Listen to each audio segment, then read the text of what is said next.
Get on your knees and scrub this floor. That's the only thing people like you are good for."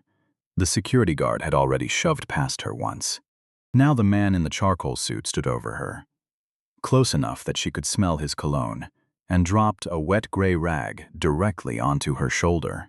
It slid down her sleeve and landed at her feet with a sound like a slap. She looked at the stain spreading across her coat. She didn't flinch. She asked him one question, calm as still water. "What's your name?" He laughed. A real laugh, from the chest, the kind of laugh a man gives when he thinks nothing in the room can touch him. "Derek Holloway, sweetheart. Now get out of my lobby before I have you removed in handcuffs." 90 seconds later, his face would go the color of wet concrete.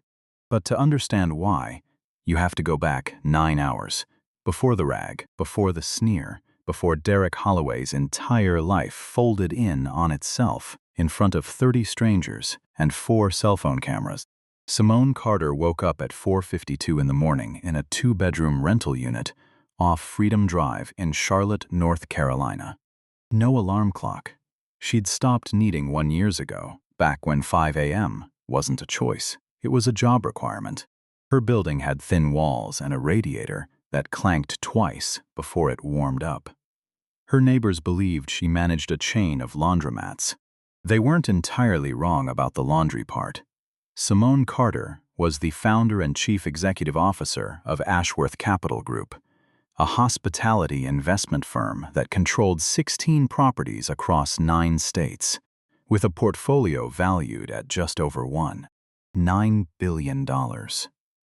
She owned the building she lived in, technically, through a shell entity nobody had bothered to trace. She could have lived in a penthouse on South Tryon Street. She chose a rental with clanking pipes because the quiet reminded her where she came from, and she never wanted to forget it.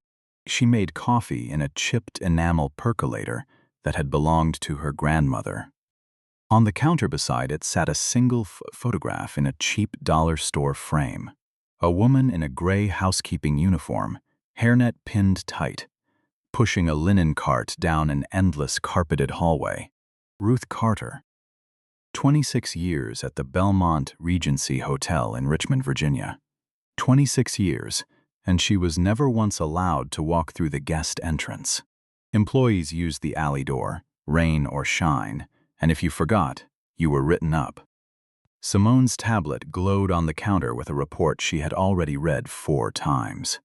Employee satisfaction data from the Marlowe Grand, her flagship property downtown. The numbers were not good. Staff turnover among Black and Latino employees had climbed 214% in 14 months.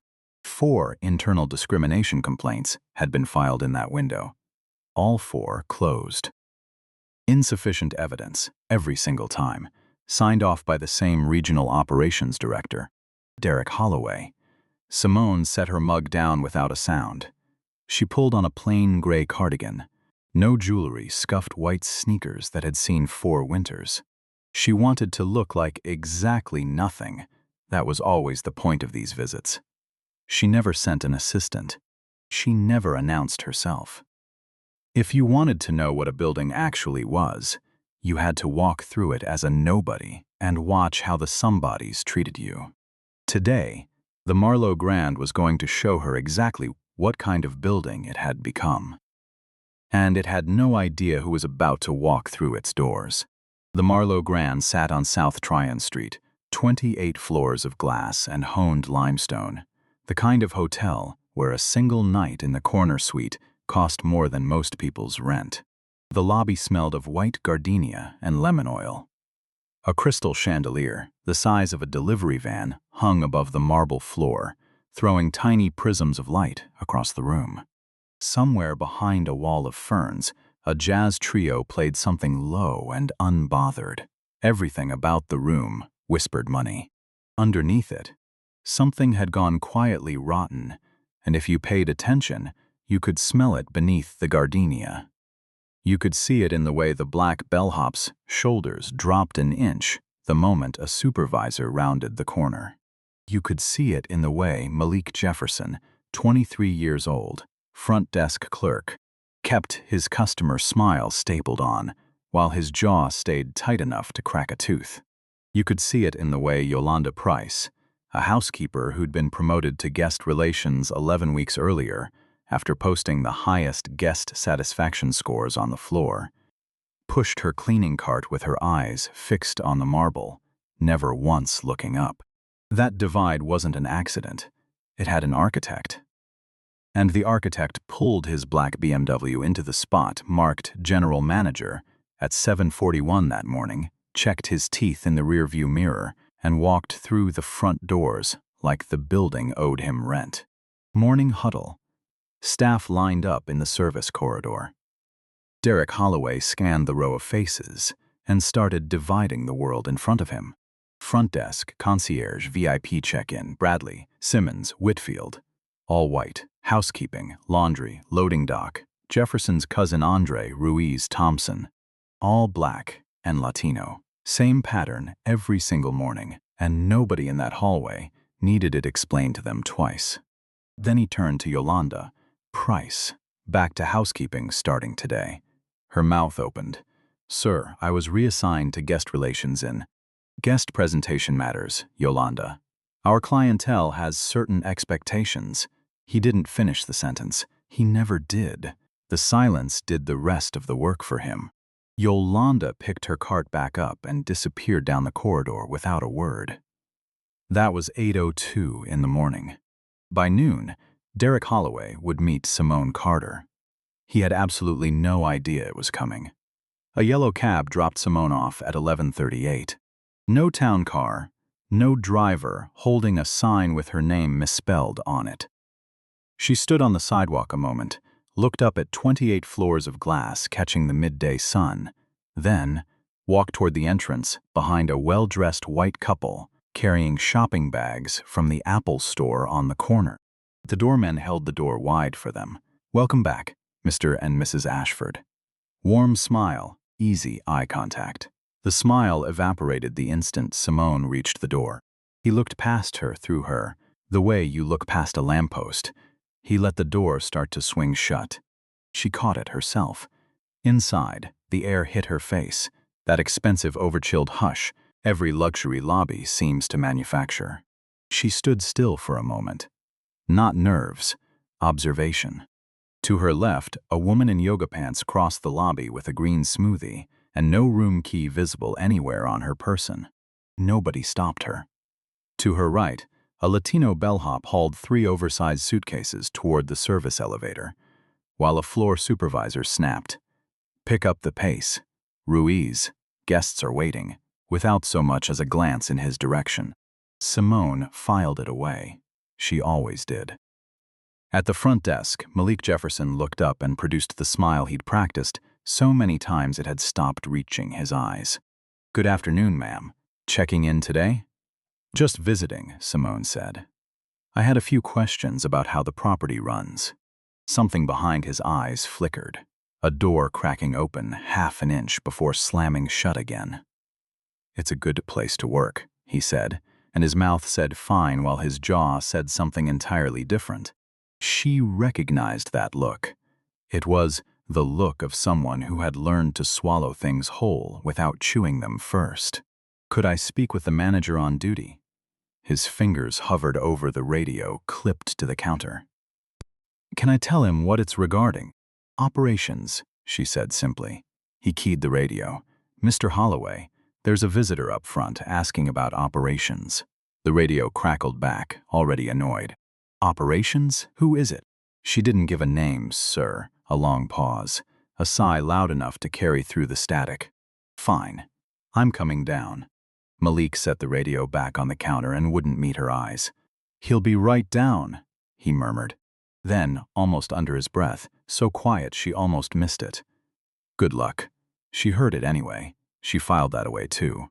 90 seconds later, the elevator doors slid open, and Derek Holloway stepped out walking the way certain men walk when they've never once questioned whether a room belonged to them. Shoulders wide, chin lifted, eyes already hunting for a problem to correct. He saw a black woman standing at his front desk in a cardigan and sneakers. No luggage, no visible reason to be there in his mind, and his whole posture changed. "Can I help you?" It wasn't a question. It was a wall built out of 4 words. "I'd like to talk about how operations run here," Simone said. "Staffing patterns, employee complaints, turnover." His eyebrows rose, then dropped into something darker. "Amusement, the kind that only exists when you're looking down at someone. Employee satisfaction," he repeated slowly, like she'd spoken in a foreign dialect. "And you are, exactly, someone with clearance for that information. I'd like to see the staffing roster for the current quarter." He laughed, loud enough that 2 guests on the lobby sofa glanced up from their phones. "Ma'am, that's about 11 pay grades above whatever you're doing here. You don't walk in off Tryon Street and start asking for internal documents. I'd also like copies of the discrimination complaints filed against this property in the last 18 months. All 4 of them." The laugh died in his throat, like someone had cut the power to it. For 1 second, something almost like fear crossed his face, gone as fast as it appeared, replaced by something colder. "Who exactly do you think you are?" "Someone you should be speaking to with a great deal more respect," Simone said. Level, unhurried. Wrong thing to say to a man like Derek Holloway, not because it was untrue, because men like him never hear a correction. They only hear a challenge, and challenges get answered with force. "Respect," he repeated, tasting the word like it had gone bad. "You want respect? You earn respect. You walk in here with no appointment, no ID on you that I can see, dressed like—" He gestured at her cardigan, at the rag stain that would come later but that he was already in his head, imagining putting there, "like that, and you expect me to hand you internal financial documents." He turned toward the desk. "Jefferson, ready to security." Malik's hand froze above the radio. His eyes flicked to Simone, then back to his manager, throat working. "Now Jefferson." "Security to the front desk, please," Malik said into the radio, voice tight as wire. Simone didn't move, didn't shift her weight, didn't reach for her phone. She stood the way a person stands when they know something nobody else in the room has figured out yet. James Boone arrived in under a minute, head of hotel security, buzz cut, earpiece, built like a linebacker gone soft around the middle. "What's the situation?" "This woman is loitering," Derek said. "No appointment, demanding confidential records, refusing to leave. Escort her out." Boone looked at Simone. She was perfectly calm, hands loose at her sides. "Ma'am, is there a problem here?" "No problem," Simone said. "I asked reasonable questions." Now I'm being removed because he doesn't care for the questions, or for who's asking them. Derek cut in before Boone could answer. "Don't twist this into something it's not. You're trespassing. Simple as that." "I walked through the front door of a hotel lobby that's open to the public," Simone said. "That isn't trespassing." Derek stepped closer, close enough that she caught the too much cologne again.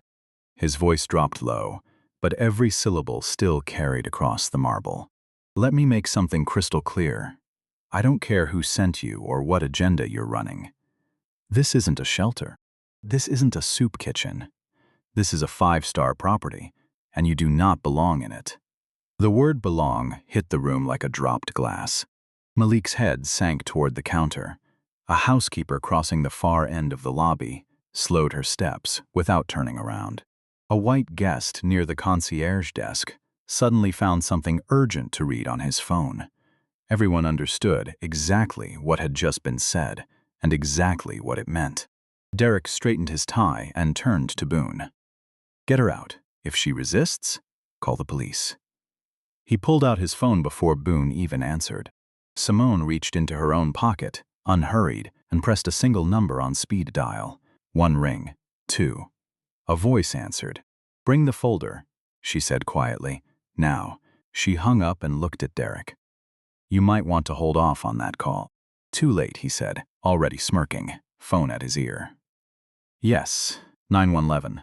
I'd like to report a trespassing individual at the Marlowe Grand on South Tryon. Black female, mid-40s, refusing to leave, becoming increasingly aggressive. Simone stood perfectly still through every word of it, the least aggressive person in the entire lobby. 2 patrol cars pulled up outside within 7 minutes, blue and red light bouncing off the glass entrance, turning the whole elegant lobby briefly obscene, like a car wreck lit by a chandelier. Officer Renata Cole walked in first, mid-30s, steady face, hand resting on her belt out of habit rather than menace. Her partner, Officer Wade Dupree, was cut from different cloth entirely, jaw set, shoulders coiled, the kind of cop who decides guilt before he asks the first question. Derek met them at the door like a host greeting VIPs. "Officers, thank you for the quick response." He lowered his voice into something almost gentle, almost concerned. "The woman by the front desk forced her way in, harassed my staff, and is demanding access to confidential company records. Frankly, my guests don't feel safe." Officer Cole looked across the lobby at Simone, standing exactly where she'd been for the last 20 minutes, hands at her sides, face unreadable. "That woman?" Cole asked. "Don't let the calm fool you," Derek said. "She's been confrontational since she walked in." Cole approached, Dupree a half step behind, already too close. "Ma'am, I'm Officer Cole. We got a call about trespassing and aggressive behavior. Can I see identification?" Simone drew out her license slowly and handed it over. Cole read it, handed it back. "Nothing unusual. Can you tell me why you're here today?" "I came to ask questions about how this property is staffed," Simone said. I raised my voice 0 times. I touched no one. "She's lying," Derek called from behind them, unable to help himself. "Ask my desk clerk. Ask him yourself." Cole glanced at Malik. "Sir, did this woman threaten anyone or become aggressive in any way?" Malik's mouth opened. His eyes cut to Derek, and the look Derek gave him back was a silent order wrapped in a warning. Malik looked down at the counter, then finally back at the officer. She was calm, he said, barely above a whisper. "She just asked questions." Derek's neck flushed dark red. "Jefferson, that is not what happened, and you know it." "I need you to step back, sir," Cole said firm. But Dupree had already made up his mind before he walked in the door. He stepped towards Simone, closer than any training manual would permit. "Ma'am, the property manager has asked you to leave. You refuse, that's trespass under state law. We can do this easy or hard. Your call." "Am I being detained?" Simone asked. "We're sorting that out." "Then I'll wait," she said. "Someone is on her way. She should be here any minute." "I don't care who's coming," Derek snapped. "This is my hotel. Officers, remove her. Now." Dupree reached for her elbow. Not quite a grab, a grip, fingers closing around her arm with the kind of pressure meant to move a body, whether the body agreed or not. Simone looked down at his hand, then up at his face. "You're going to want to let go of my arm," she said. Not a threat. A fact, delivered flat and cold. "I'm cooperating. I'm not raising my voice, and you are putting your hands on me in a lobby with 4 cameras and 4 phones recording every angle of it." Dupree's eyes flicked upward, then sideways. 4 separate guests already had phones raised. A woman in a business suit by the elevator bank, a young man at the coffee counter, an older couple on the lounge sofa, a teenager near the revolving door, phone held low but pointed dead center at Dupree's hand. He let go. He didn't apologize. His jaw ticked another notch tighter. Derek was pacing now, arms crossed, grinding his molars, unused to a situation he couldn't simply bully into submission. And that was exactly the moment Yolanda Price walked back through the lobby. She came from the service corridor carrying a stack of fresh towels, folded to museum precision, headed for the guest elevator because someone on the 14th floor had requested extras 20 minutes earlier. She tried to move fast, head down, shoulders small, the posture of a woman who had trained her whole body to disappear on command. Derek saw her, and like a dog backed into a corner biting whatever hand is nearest, He turned every ounce of his frustration onto the softest target in the room. Price. What in God's name are you doing on this floor? Housekeeping stays below level 3 during peak hours. How many times do I have to repeat myself to you people? You people. Simone heard it land, felt something tighten behind her ribs that had nothing to do with the officers or the rag that hadn't landed yet. A guest on 14 requested extra towels, sir. Shut your mouth. I didn't ask for an excuse.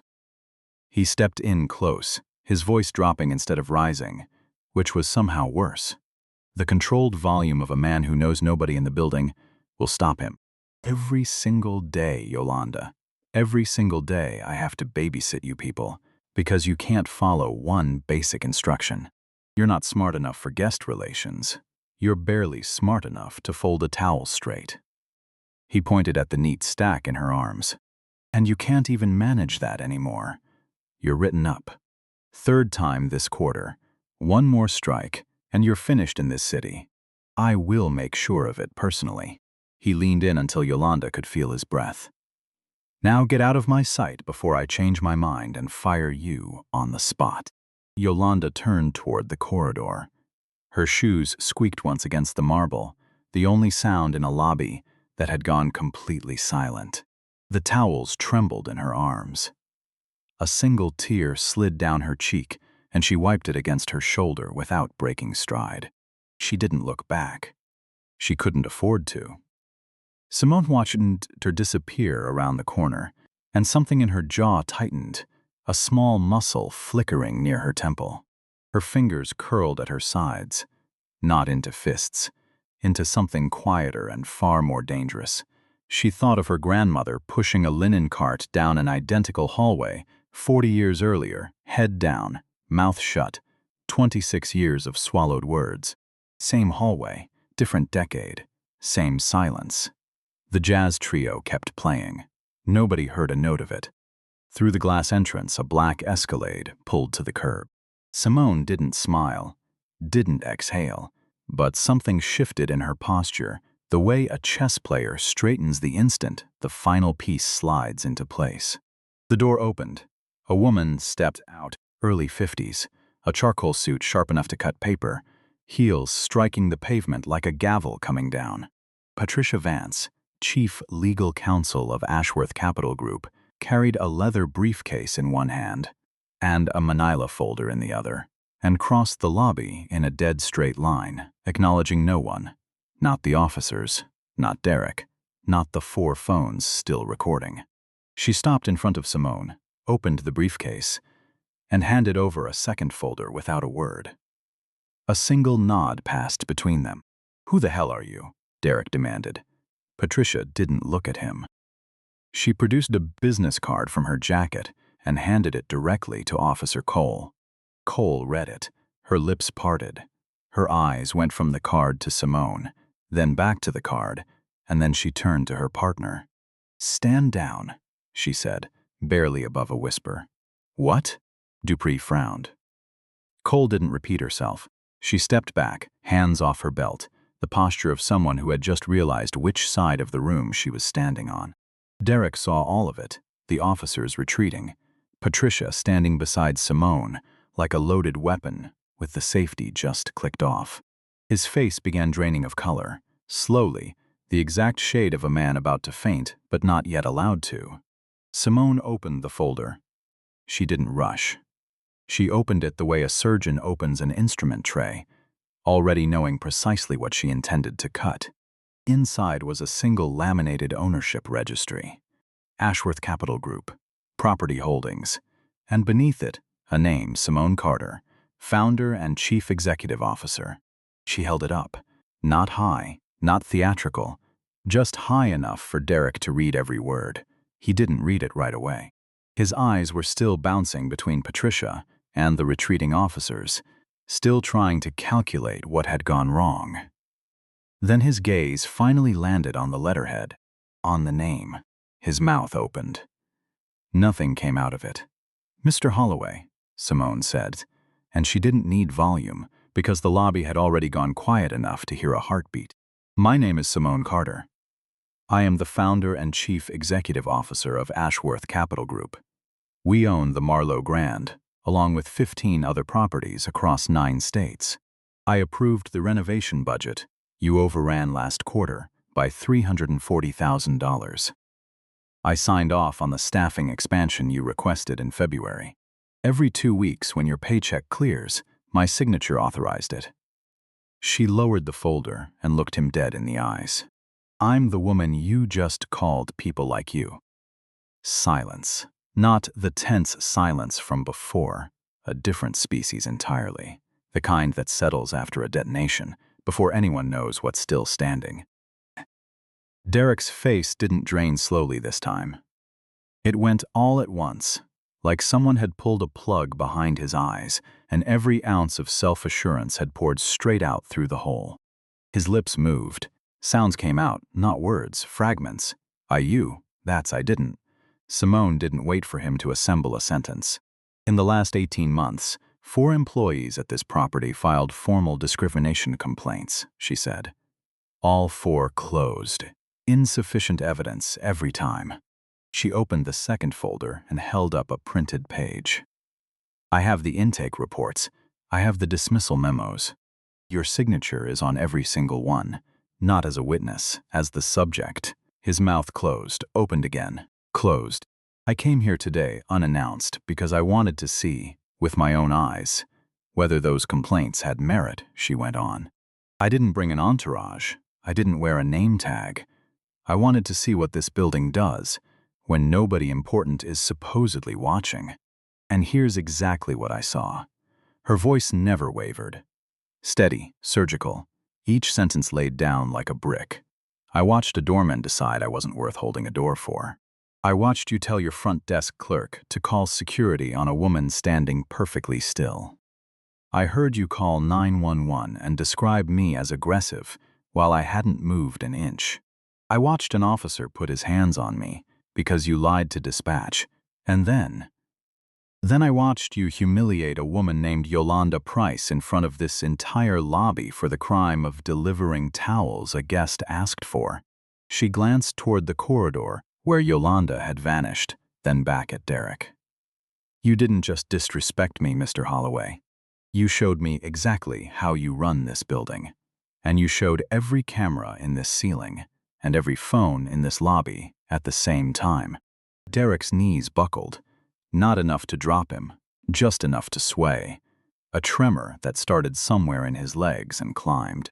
His hand reached for the front desk counter, missed, reached again, and finally gripped the edge, the way a man grips the side of a lifeboat.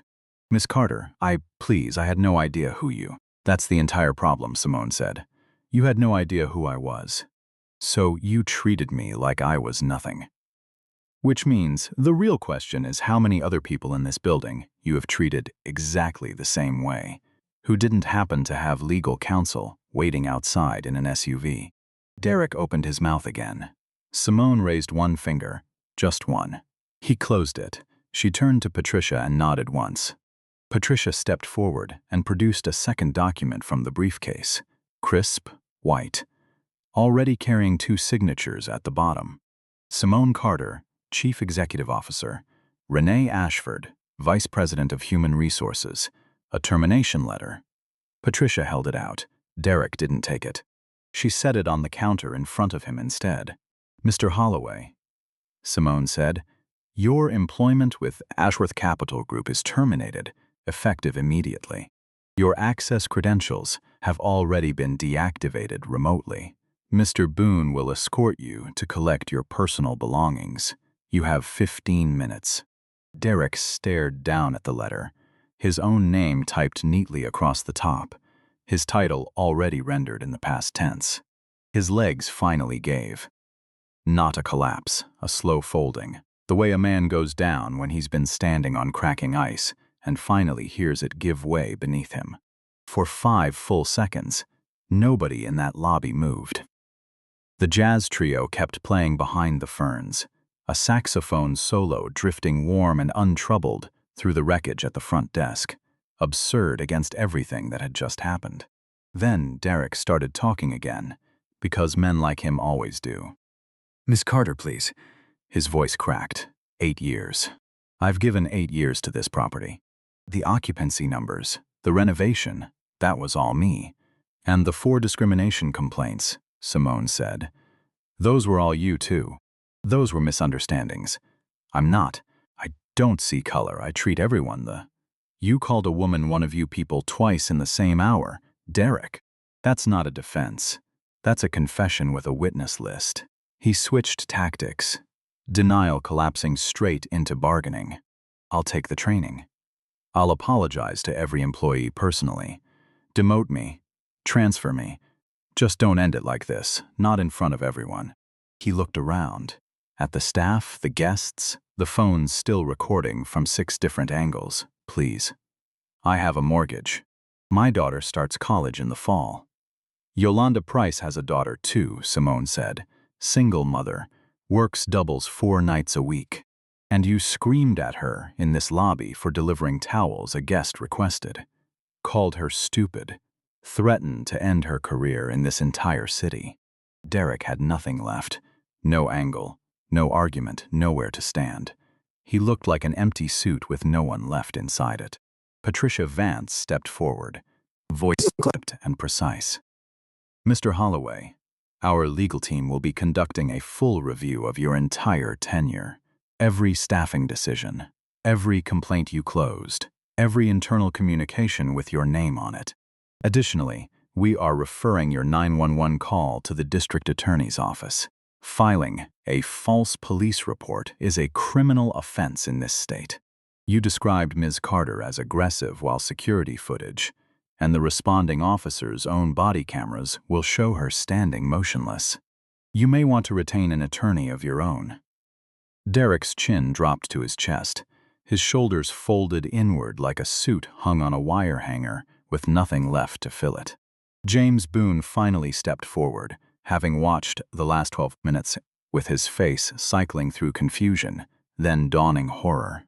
Mr. Holloway, I'll walk you to your office. Derek didn't argue. He peeled his fingers off the counter one at a time, picked up the termination letter, folded it, and slid it into his jacket pocket. He walked toward the elevator, with Boone half a step behind, not touching him, just walking beside him, the way you walk beside someone at a funeral. He passed Malik, who looked away. He passed the exact spot where the rag would land. Moments later, once security cleared the floor of witnesses, in one final, pathetic act of a man who had nothing left to lose and decided to spend it anyway, because that's what happened next. As Boone walked him toward the service corridor, Derek broke free for one final second, snatched a damp rag off a passing cleaning cart, and hurled it at Simone as though it were the last weapon he had left in the world. It landed on her shoulder, slid down her sleeve, hit the marble. Get on your knees and scrub this floor. That's the only thing people like you are good for. The words that opened this story, the words that ended his career before he even reached the elevator a second time, because 4 phones had never stopped recording, and this time the room didn't gasp. It went dead silent. The kind of silence that arrives right before something breaks permanently. Simone looked down at the rag on the marble. She didn't pick it up. Nobody did. She looked back up at Derek, and for the first time in the entire encounter, something in her calm expression sharpened into something colder. "Mr. Boone," she said quietly, "security escort, now."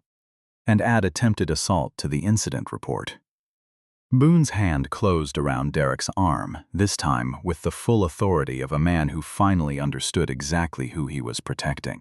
The elevator doors closed on Derek Holloway's white, hollow face, and the jazz trio kept playing, and nobody in that lobby clapped yet, because the story wasn't finished. The video hit the internet at 4:17 that same afternoon. A guest named Priya Nair posted her recording with a single caption, "Watched a hotel GM throw a dirty rag at a black woman and tell her to scrub the floor. Turns out she owns the hotel. Watch his face when he finds out." By 6 that evening, 210,000 views.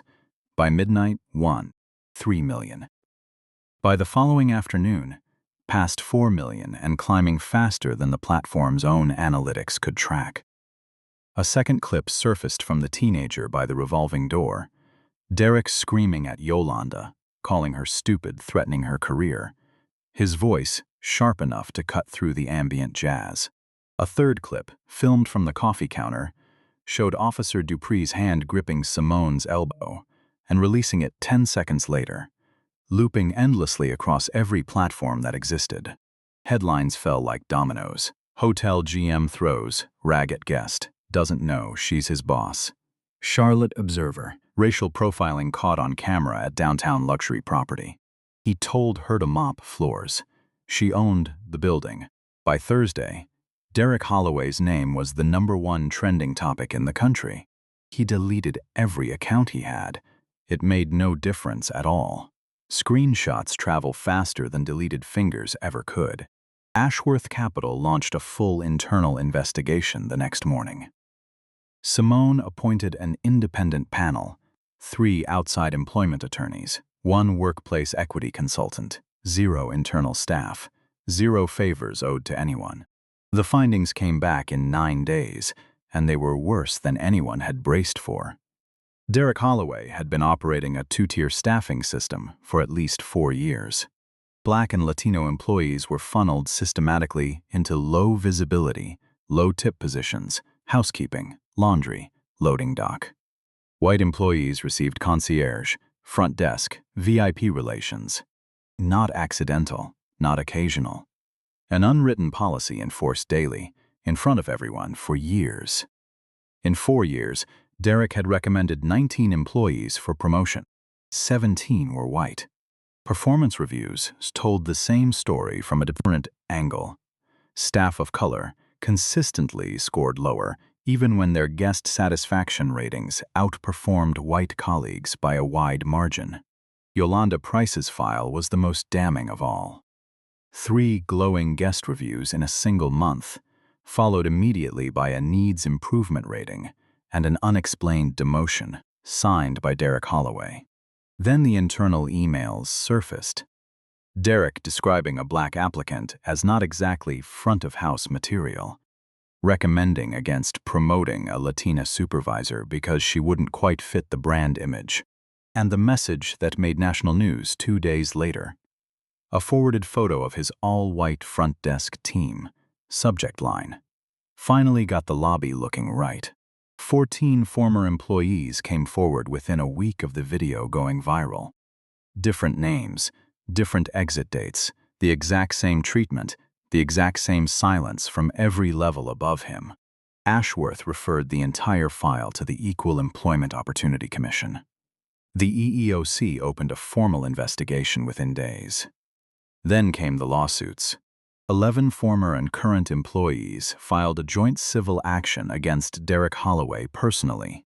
Over 60 documented incidents spanning 4 years, denied promotions, slurs dressed up as jokes, public humiliation in front of paying guests, punitive scheduling that stacked overnight, and holiday shifts almost exclusively onto staff of color. Simone made a decision that surprised the entire legal community watching the case. Ashworth Capital did not shield him. The company cooperated fully with every subpoena and stated publicly, on record, that Derek's conduct violated every written policy the company had on file. They didn't protect him. They opened the door and let the consequences walk straight through it. The civil case settled 7 months later for $4 million, with Derek personally liable for a significant portion of it, a debt that would follow him for the rest of his working life. But the money was never the real punishment. The Mecklenburg County District Attorney's Office reviewed the 911 call alongside hotel security footage and both officers' body cameras. Derek had described Simone as forcing her way in and becoming increasingly aggressive. The footage showed a woman standing motionless for 22 straight minutes. Filing a false police report is a criminal offense under state law. Derek pleaded no contest. 8 months probation, 240 hours of community service, and a permanent criminal record that would surface on every background check for the rest of his life, attached to every job application he would ever submit again. His career in hospitality was finished before the ink dried. No chain in the country would return his calls. His name became the cautionary example in corporate training decks under the heading "What Not to Do," shown to new managers at 3 different hotel groups that had absolutely nothing to do with Ashworth. But Simone didn't just cut out the infection. She rebuilt the entire immune system around it. Reforms rolled out across all 16 Ashworth properties within 90 days. Mandatory quarterly bias training run by outside facilitators. Not a check-the-box video nobody watched. An anonymous complaint hotline managed entirely by a third-party firm with no reporting relationship to any hotel's management. Annual equity audits examining promotion rates, pay gaps, and shift assignments by race and gender at every single property.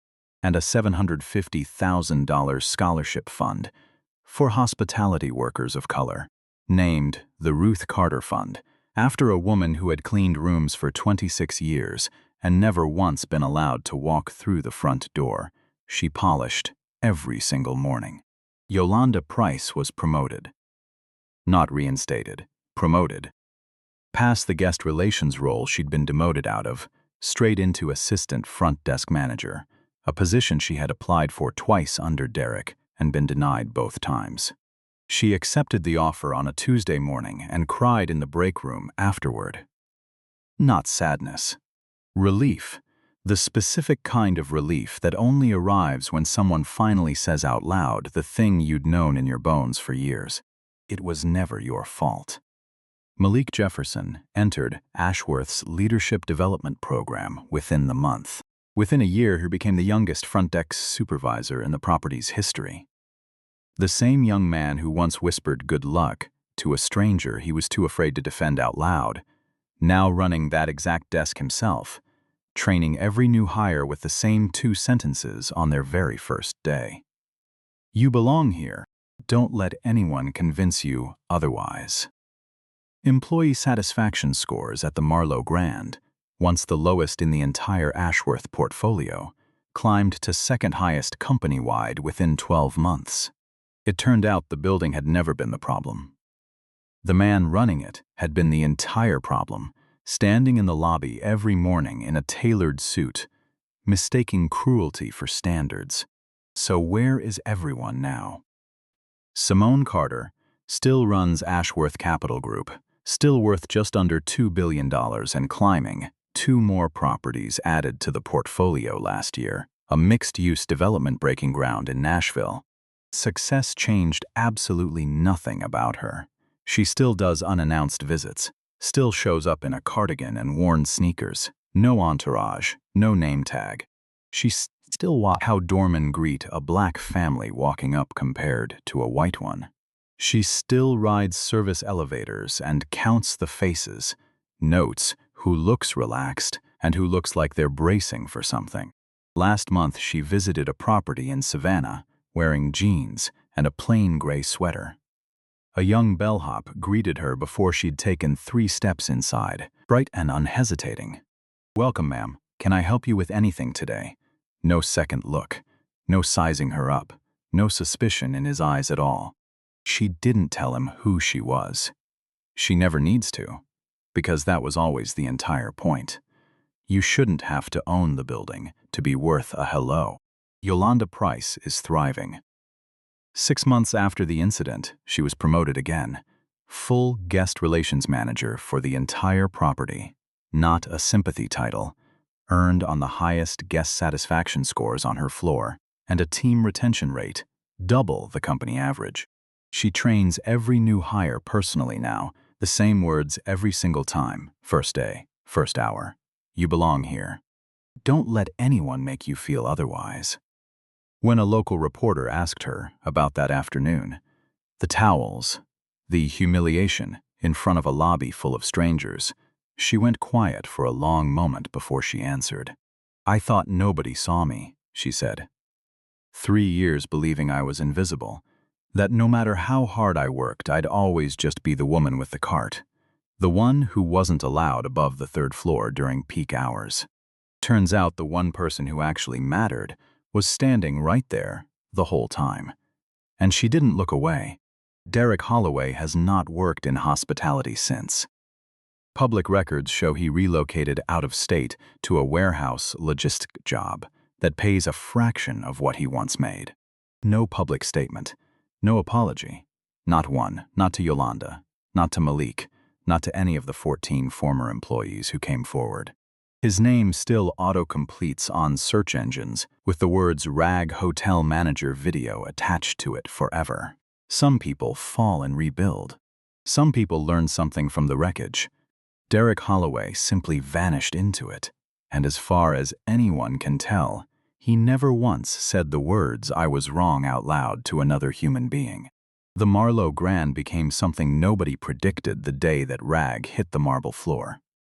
Industry publications now cite its turnaround as a case study in cultural transformation. Employee retention doubled. Guest satisfaction hit an all-time high. The Ruth Carter Fund awarded its first cohort of scholarships to housekeepers pursuing hospitality management degrees. 6 recipients, 6 women who will very likely never have to push a cart through a hallway they aren't allowed to enter through the front of. The chandelier still hangs above that lobby like frozen rain. The marble still gleams under it, exactly the way it always did. But the air in that room is different now. You can feel it the second the doors slide open, something no renovation budget it could ever purchase on its own. Respect, actually built into the walls this time, instead of just painted over them. Because here's the truth nobody wants to sit with for very long. Justice doesn't always arrive in a black Escalade, with a legal team and a signed termination letter sitting ready in a briefcase. Most of the time, it never arrives at all. The Derek Holloways of the world keep their titles, keep their offices, keep making people feel small in hallways where nobody happens to be filming. That's exactly why this story matters. Not because one manager finally got caught. Because it leaves you with one uncomfortable question to sit with after the screen goes dark. If you were Malik behind that counter, would you have spoken up? Or would you have looked at the floor the way he almost did? If you were a guest holding a phone in that lobby, would you have pressed record? Or would you have looked away and told yourself it wasn't your business? If you were standing 3 feet from Yolande Price while a man screamed at her for delivering towels a guest asked for, would you have said something? Or would you have stayed exactly where you were and let the silence do what silence always does? Don't overthink your answer. Just be honest with yourself about it. If this story reached something in you, not because of how it ended, but because you recognized someone in it, maybe even a version of yourself, take a moment and press like so it finds its way to someone who needs to hear it today. Share it with anyone who's ever been made to feel invisible in a room they had every right to stand in. And leave a comment below. Have you ever stood in that lobby yourself, on one side of it or the other? I read every single one.